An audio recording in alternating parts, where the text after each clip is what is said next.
Hey everyone, Derrick Hines here. Welcome to the podcast where I'll share with you the patterns, insights, research, and technologies that we use in my own pain and performance practice to help people improve their health, speed their healing, and increase their longevity. Thanks for listening. I hope you enjoy it.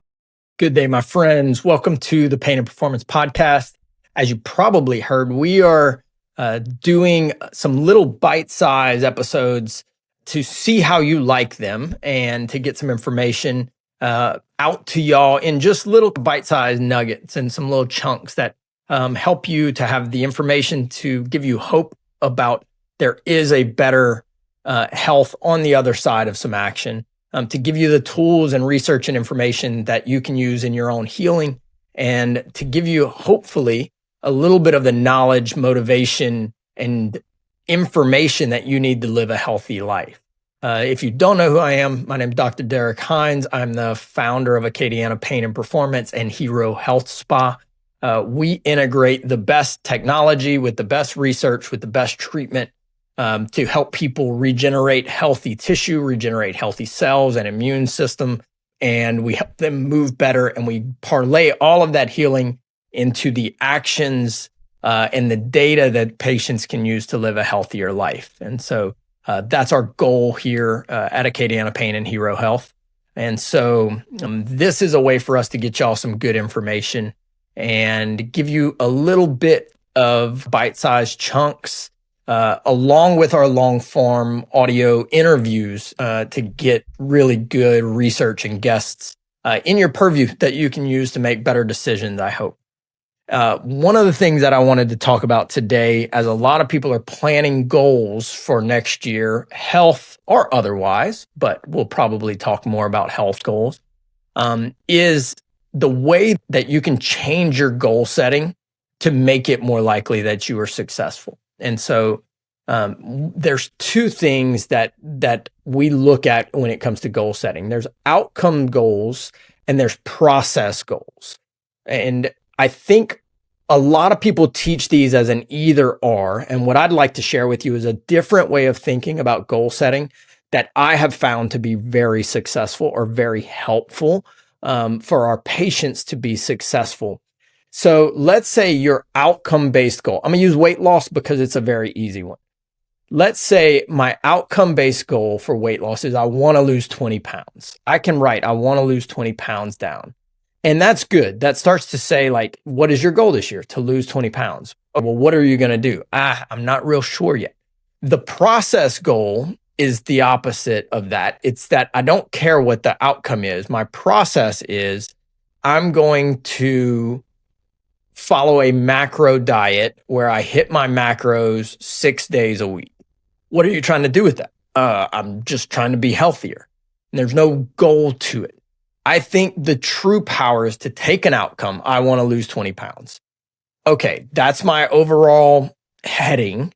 And then under that, I'm going to say, what processes do I need to follow that make it very likely that I hit that outcome that I want? And so in that, you might say, I'm going to follow macro diet where I'm getting my protein and I'm following the calories that I need from fat, and I'm following the calories that I need from carbohydrates, and I'm going to hit those 6 days a week. Come hell or high water, I'm hitting that goal. I'm going to also do at least 10 minutes of working out 6 days a week. I will not miss at all. I have to hit my 10 minutes a day, and I'm going to seek a professional's help. These are my 3 processes for 2026. I'm going to seek a professional's help to make sure that all of my systems are functioning well so that I can lose my 20 pounds. Now I'm combining an outcome-based goal with the processes that I need to hit that outcome. And it's a small little tweak. I don't think it takes any more time. But what we're kind of trying to focus on is like, where do I want to go? Now, what processes and behaviors get me closer to that? And when I see people blend those two together, that's when I see real change happen. So we had a patient this year who had jaw pain.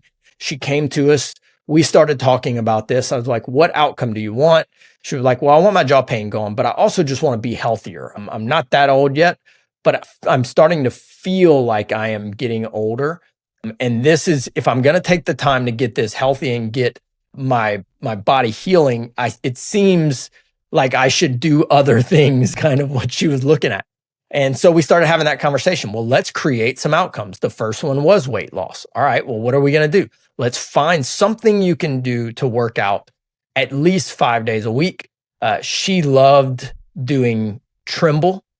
That's like an kind of intense Pilates type of class. For those of y'all who haven't seen that, it's kind of a little craze that's going on. And started doing it at least 5 days a week. We started talking about diet, anti-inflammatory diets, protein forward diet to make sure that while she's working out, she has a little bonus to build some muscle. And guess what happened? She lost like 30 pounds and she felt incredible come end of the year. Jaw pain's gone.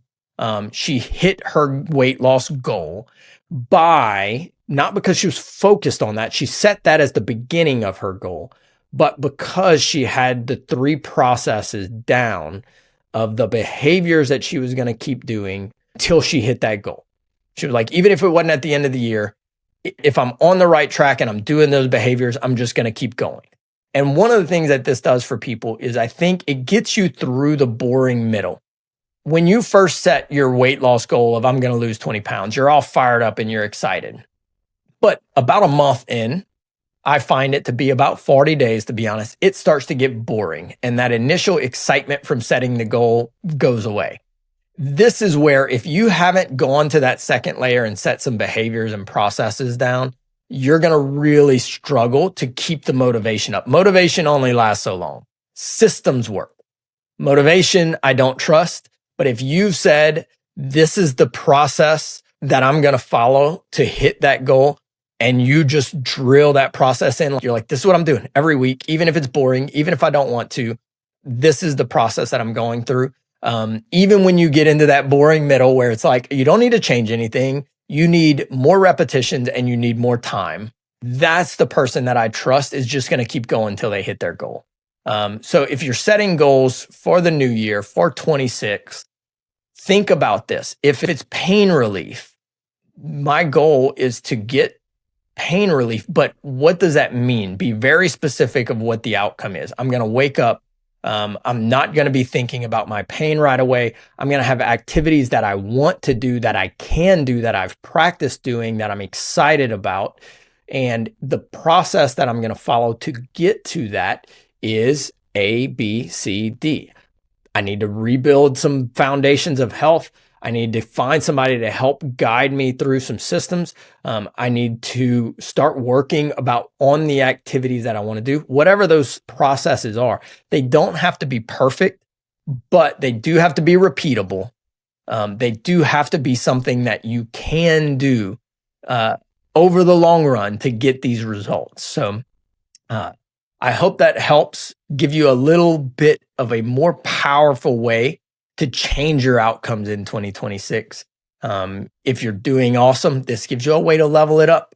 A very interesting thing about setting goals is whatever we do, if we set good goals, we tend to get much closer to them. Writing it down makes it real, gives your brain a target, and your brain is a heat-seeking missile. If you give it a target, it's going to really start working through how you can get closer to that target. So, I hope that helps. Let me know if you like these little bite-sized chunks of podcast information that you can use to improve your health or your life.